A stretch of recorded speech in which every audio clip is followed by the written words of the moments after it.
Assalamualaikum warahmatullahi wabarakatuh. Bismillahirrahmanirrahim. Di sini saya akan menjelaskan 6 materi. Materi yang pertama itu ada pengertian fikih syariah dan usul fikih. Fikih syariah dan usul fikih adalah dua disiplin ilmu yang penting dalam studi hukum Islam. Nah, berikut adalah pengertian dari masing-masing. Yang pertama itu fikih syariah. Fikih syariah adalah ilmu yang berkaitan dengan hukum-hukum Islam yang praktis dan rinci, yang diperoleh dari sumber-sumber utama seperti Al-Quran, hadis, ijma, atau konsensus ulama, dan qiyas atau analogi.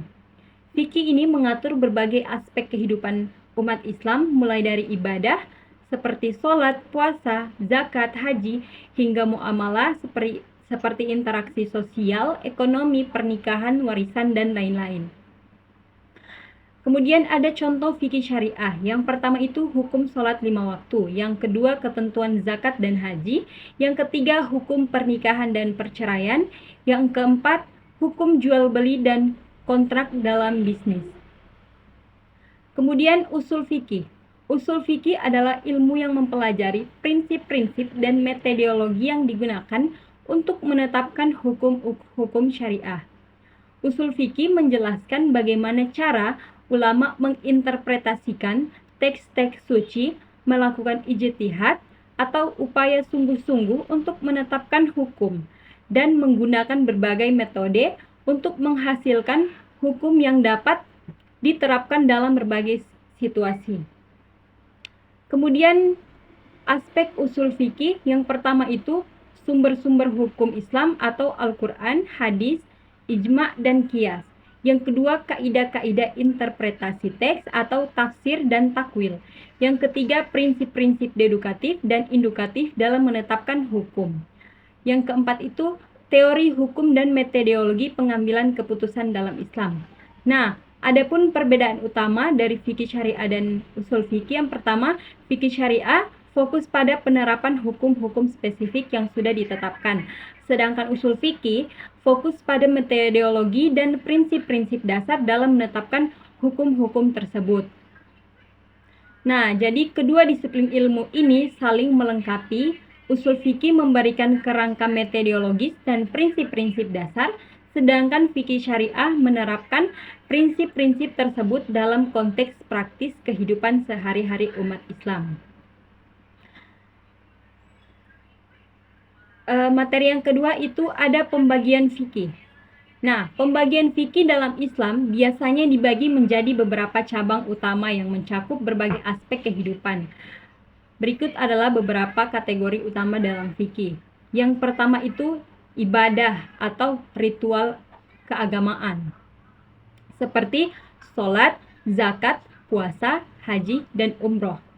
Yang kedua itu ada muamalah atau hubungan sosial, seperti transaksi keuangan, perbankan dan keuangan syariah, dan warisan. Yang ketiga itu munakahat atau hukum keluarga, seperti yang pertama itu nikah, perceraian, kewarisan, dan yang keempat itu jinayat atau hukum pidana, seperti hudud, qiyas, dan ta'zir.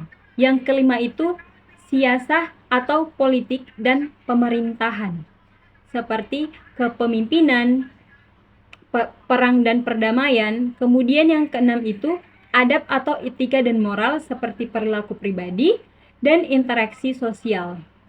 Setiap cabang fikih ini memiliki rincian dan aturan yang lebih spesifik, disusun oleh para ulama berdasarkan Al-Quran, hadis, ijma, atau kesepakatan ulama, dan qiyas atau analogi.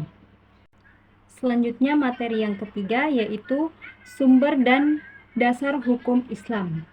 Sumber dan dasar hukum Islam terdiri dari beberapa komponen utama yang menjadi rujukan dalam menetapkan hukum dan panduan hidup bagi umat muslim.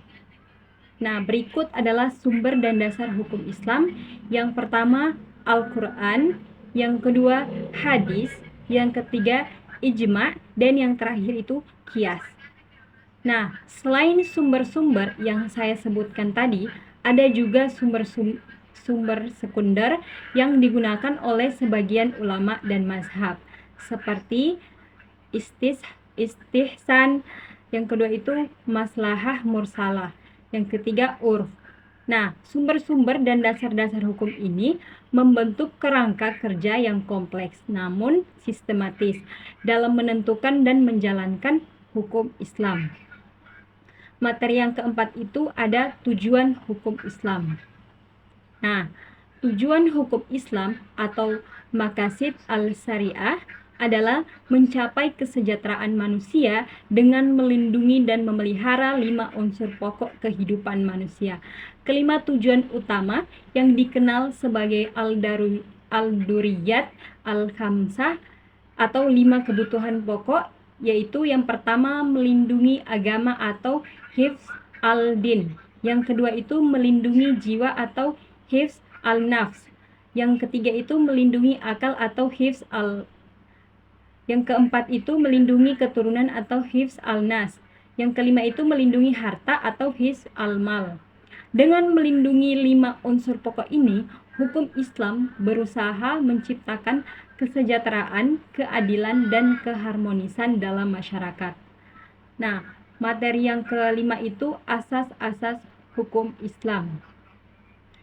Asas-asas hukum Islam merupakan prinsip-prinsip dasar yang menjadi landasan dalam menetapkan dan menerapkan hukum Islam. Beberapa asas utama dalam hukum Islam adalah yang pertama itu asas keadilan atau al-adl. Yang kedua itu asas kemaslahatan atau al-maslahah. Yang ketiga itu asas kepastian hukum atau al-yakin. Yang keempat itu asas kebebasan atau al-huriyah. Yang kelima itu asas keseimbangan atau al-muwazanah. Yang keenam itu asas kemudahan atau al-taizir. Yang ketujuh itu asas perlindungan atau al-hifz. Yang ke-8 itu asas konsistensi dan stabilitas atau al-istiqomah. Asas-asas ini menjadi pedoman dalam mengembangkan, menafsirkan, dan menerapkan hukum-hukum Islam agar tetap relevan dan adaptif terhadap perubahan zaman tanpa mengesampingkan nilai-nilai fundamental yang diajarkan oleh syariah. Materi yang terakhir itu metode penetapan hukum Islam. Nah, metode penetapan hukum Islam dilakukan melalui berbagai metode yang dikenal sebagai sumber-sumber hukum Islam atau dalil-dalil syariah. Metode utama dalam penetapan hukum Islam meliputi yang pertama, Al-Quran, yang kedua As-Sunnah, yang ketiga Ijma', dan yang terakhir itu Qiyas. Selain keempat metode utama tersebut, terdapat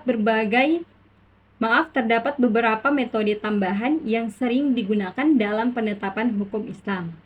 Di antaranya yang pertama itu istihsan, yang kedua maslahah mursalah, yang ketiga itu urf, yang keempat itu istishab. Nah, metode-metode ini memungkinkan hukum Islam untuk tetap dinamis dan adaptif terhadap perubahan zaman, sementara tetap berpegang pada prinsip-prinsip dasar syariah. Nah, itulah keenam materi yang dapat saya jelaskan. Lebih dan kurangnya saya mohon maaf. Wallahu muwaffiq ila haqq wa bithoriq. Wassalamualaikum warahmatullahi wabarakatuh.